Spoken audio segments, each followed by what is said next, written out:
There was a defining moment where the impossible happened, and God set them free.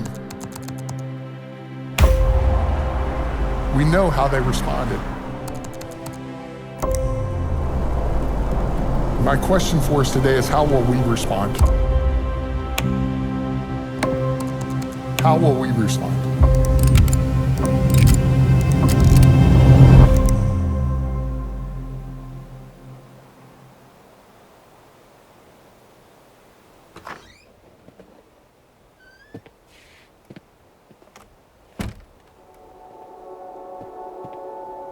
When I answered the call to be a pastor, my passion was to advance the kingdom and live the mission and reach as many people as we possibly can. The reality is there's not a church in America that's not facing some kind of financial challenge, and we were no different. It's challenging when you look at your church and you see that they're ready to go and you're not sure you have the gas to make the journey.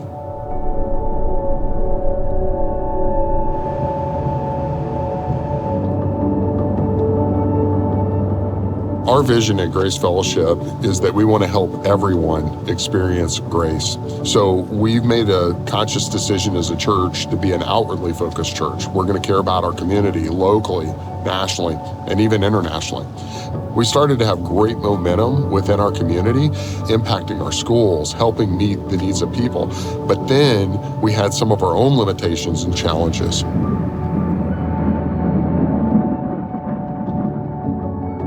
When I first joined the board, the church financials were extremely tight. It was a constant stress for us.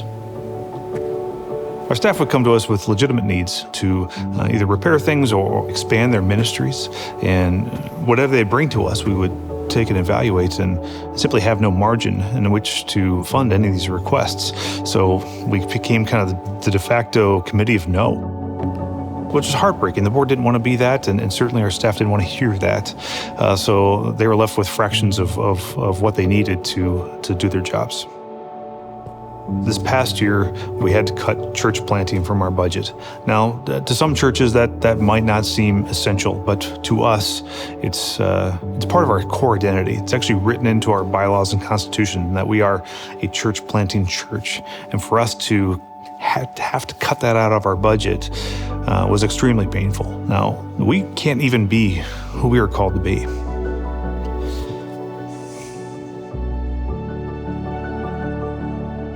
We were really running out of options. You can either increase the giving, which was really challenging as inflation continues to increase and families are getting impacted, or you can figure out a way that you can decrease your expenses. We had over $1 million left on the mortgage for our building, and that translated to $29,000 in mortgage payments a month. And that's over $330,000 a year that is going to brick and mortar when our mission is to reach people and help them know about Jesus. If we were ever going to do everything God was calling us to do, we knew that we had to eliminate the mortgage. When Pastor Joe first brought up the idea of becoming debt-free as a church, I'm on board 100%. My only doubt was whether or not the congregation would be fully engaged in this idea and they would rise to the occasion. The first time that I talked to the church about debt wasn't about how much we owed, but what it was costing us. So I presented this idea that there were 5 things that we could significantly advance as a church if we were actually debt-free. We wanted to advance the vision of Grace Fellowship. We wanted to have a bigger impact on our local community. Third was national missions. We are a church planting church, and so we wanted to accelerate starting more churches. Fourth lane was international missions. We wanted to make a difference around the world. And fifth, we wanted to start a Grace School of Ministry so that we could start to equip people to do the work God was calling us to do. I remember even putting it out hypothetically. Could you imagine if? And what I didn't expect that day was that someone would be sitting there who was not even a member of our church that would reach out and send me an email. She was always very concerned about debt. The churches she was part of had never really been concerned about debt. And this is the first time she had heard anybody from a platform say, maybe we should eliminate this. So this woman gave $25,000 to help pay down our mortgage. This was while we were still just thinking about it. And we were blown away by that response. And I think the rest of our congregation was blown away by that response. It was like, wow, if someone new to our congregation is motivated to give $25,000 towards this, what's our part in this? What can we do? At that moment, I felt like things were starting to shift from the idea that, well, we're always going to have a mortgage, that's just life, to what if. And this started a series of conversations where we started to dream and ask, what if we really could pay off $1 million and be debt-free?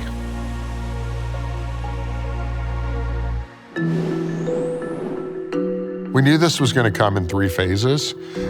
So phase 1 was going to be securing the initial 20%. We didn't know how long that would take. We thought maybe 3 months, maybe 6 months. Phase 2 was that we were going to try to raise an additional 50% before we take it to phase 3, which is roll it out to the whole church and invite everybody to participate. One of my conversations with a key donor was that there was this idea that if we pay off the mortgage, it's great for Grace Fellowship to be debt-free, but here's the thing, do we want something from our people or do we want something for our people? The conversation really went towards what is the long-term strategy to help people in our church solve their financial problems. And that's when I brought up the idea of using Financial Peace University as a tool to help people break free. Step 6, it's a biggie. Your mortgage, yeah. And then what's step 7? Woo! Live and give like no one else. What went through my head when Pastor Joe said, do you want to coordinate, Deb, was sure. And then it was like, oh, whoa, what did I get myself into? So a little bit of a, 3 weeks before the class was scheduled to start, we only had like 10 people registered. The Friday before we were supposed to start the class, all of a sudden our registration jumped up into 90-something, and we had people calling the church going, well, I know you closed the registration, but can you squeeze me in? First week was amazing. We had over 100 people. I'd wander around and listen in on different tables. What I really found neat was people were connecting, telling their own stories. So when I started FPU, I think I counted 17 credit cards that I had. And I was putting bills on credit cards and trying to pay it off every month. And it was just like this rat race of just continually not feeling like I was ever getting ahead. It's just such a freeing feeling knowing where my money is going now. I can control my money and I'm telling it where it goes, and it's coming out of my checking account so I can track it very easily. It's in one place. So it feels really good to have that.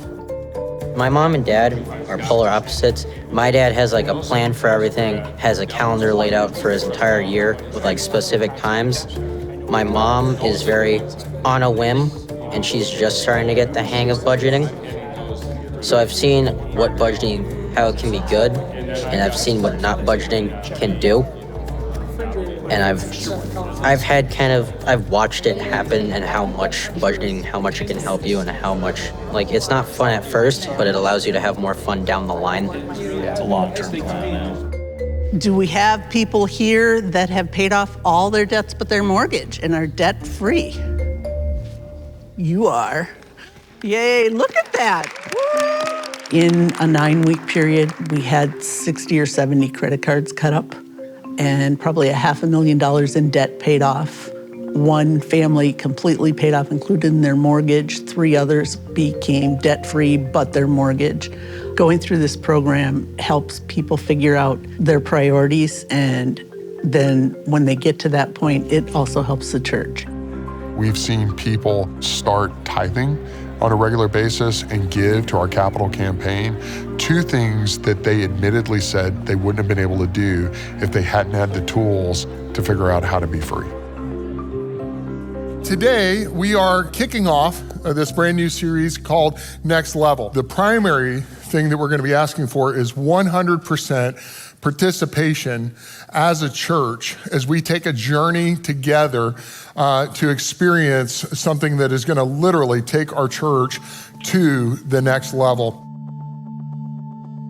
5 months ago, we decided to go to phase 3 and share this with the whole church. We wanted 100% participation because if everybody does something, nobody has to do everything and God gets all the credit. And we asked the church to make a final commitment and come forward. The result of that has been astounding.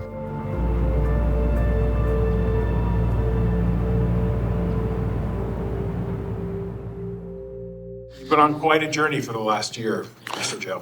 Yeah, it's been quite a ride. And today's a special day. Today is the day. Okay, you ready? Yeah. Let's go do this.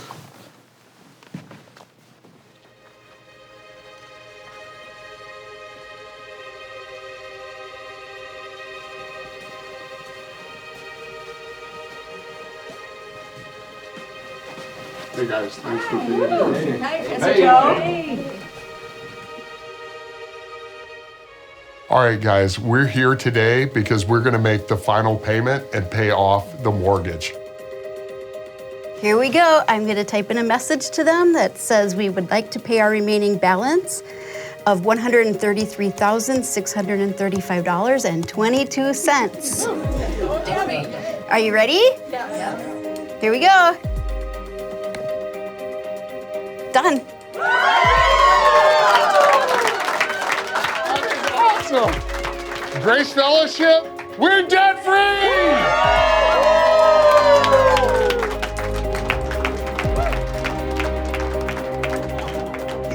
It's amazing for us to put together a budget that doesn't have a mortgage in it, and we're ready to present that to the congregation and be able to accelerate the mission of this church is just unbelievable. It's so amazing, so amazing. Now I look forward, every one of these amazing ministers, amazing pastors here and staff can now do the ministry that they were called to do. And that's what I see the most of. Thank you, Pastor Joe, for leading us, for having that vision, for listening to God, for doing something that seemed too big for you, but it was never too big for God. Thank you for seeing what God could do. You may be in the spot that I was in where you have way more mortgage than you have money in a month. And you may say, what's the point? It's just too big of a mountain to climb. I would just challenge you to suspend the belief that mortgages and debts are normal or the way that we should always go, and step into this idea that God actually wants us to be debt-free and make a kingdom impact and not be held back by the chains of our past.